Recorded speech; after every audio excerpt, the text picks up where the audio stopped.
Welcome to your fourth pronunciation lesson. Dnes budeme hovoriť o niečom, čo som naznačila už včera, a to slovným prízvukom, alebo ako sa po anglicky povie word stress.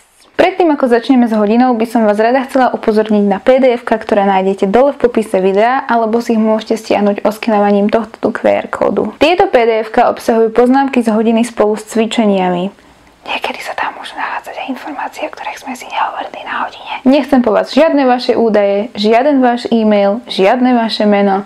PDF-ko máte automaticky odo mňa z lásky, zdarma. Tak späť na hodinu. A k čomu je taký vetný prízvuk dobrý? So správnym položením prízvuku budete pôsobiť naturálnejšie, nie ako robot. Zoberme si napríklad také slovo calendar. Ako by asi znelo bez prízvuku? Calendar namiesto calendar. Slovný prízvuk vám môže pomôcť aj v takých situáciách, kedy sa výslovnosť oboch slovíčok zhoduje, avšak slovný prízvuk je položený inde. Napríklad také slovo present, je to podstatné meno a jedná sa o darček, kdežto také present je sloveso a má význam teda prezentovať. Aby sme správne rozumeli, kde sa taký slovný prízvuk nachádza, bolo by dobré si povedať niečo o slabikách. Nepochybujem, že ste už o slabikách počuli, ale tak na zopakovanie. Slabika je fonicko-rytmická jednotka s jedným vrcholom zvučnosti, fungujúca ako nositeľ všetkých suprasegmentálnych javov. Po slovensky je to teda najmenšia jednotka zvukového rečového prúdu. Principiálne platí, že jedna slabika je tvorená jednou spoluhláskou, ktorá je obklopená buď ďalšími spoluhláskami alebo tzv. Spoluhláskovými zhlukmi.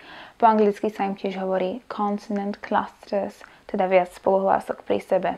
Napríklad také slovo pet je jednoslabičné, window je dvojslabičné, balcony trojslabičné, elevator štvorslabičné, identically päťslabičné. V slovníkoch býva prízvuk najčastejšie označený čiaročkou, ktorá sa veľmi podobá apostrofu. A táto čiaročka sa vždy nachádza pred slabikou, ktorú ideme zdôrazniť. Čiže napríklad cardigan. Prízvuk je na prvej slabike. No a ako takú slabiku zdôrazniť? Musí byť hlasnejšia, dlhšia a tón vášho hlasu musí byť vyšší. Môžete vyskúšať opakovať po mne. Fantasy, table, conduct, inquiry, pronunciation. A čo je toto tu dole? Ide o tzv. Sekundárny prízvuk alebo tiež secondary stress.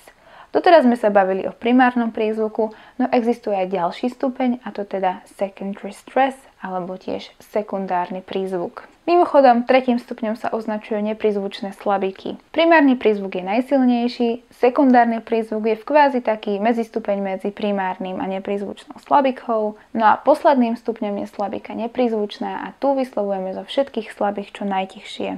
A teda väčšina slabík je neprízvučných. A teraz, ktoré slabiky zdôrazňujeme? Bohužiaľ, tu vám zostáva len jedno, počúvať, ako sa jednotlivé slová vyslovujú a dostať to jednoducho do ucha. Je tu však ešte jedna možnosť, a to naučiť sa pravidlá, ale keďže toto je jazyk anglický, výnimkám sa nevyhneme. Ale tak z veľkej časti platia pre väčšinu slov, čiže ak budete mať niekedy problém si spomenúť, na ktorej slabike je prízvuk, možno vám práve tieto pravidlá pomôžu. Prvé pravidlo, ktoré, prosím pekne, veľký potlesk, nemá žiadne výnimky. Jednoslabičné slová majú vždy prízvuk na prvej slabike.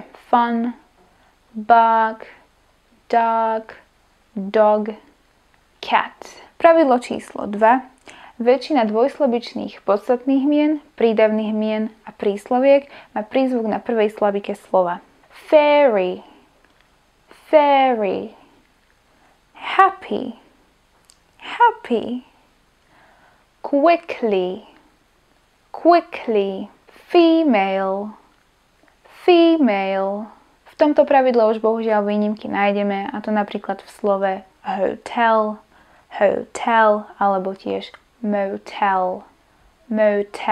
Väčšina dvojslabičných slovies má prízvuk na druhej slabike slova. Compare, avoid, adapt, adapt, conduct, conduct. Opäť tu máme nejaké tie výnimky, napríklad water, to water, scary, scary. Pravidlo číslo 4. Slová, ktoré sa končia, ak to tak sedlácky môžem povedať, na sion, tion, ial, ity a ic, sa zdôrazňuje druhá slabika od konca slova. Relation, relation, comprehension, comprehension. Pravidlo číslo 5. Opäť, ak sa slovo končí na ci, gi, ty, phi alebo al, tak sa zdôrazňuje tretia slabika od konca. Democracy, democracy, photography, photography, abdominal, abdominal. Pravidlo číslo 6 je pravidlo týkajúce sa zložených slov. Ak zloženým slovom je podstatné meno, zdôrazňujeme prvú časť slova. Čiže napríklad greenhouse, greenhouse, blackbird, blackbird. Ak zloženým slovom je prídavné meno, zdôrazňujeme druhú časť slova. Old-fashioned, old-fashioned. No a nakoniec, ak je zloženým slovom sloveso, a to aj frázové, zdôrazňujeme druhú časť slova. Understand, understand, overcome, overcome, pick up, pick up. Odo mňa je to na dnes všetko. Nezabudnite si stiahnuť PDF, ktoré máte v popise videa, alebo opäť túto QR kód oskenovať. A my sa vidíme zajtra pri vetnom prízvuku. Pa, pa!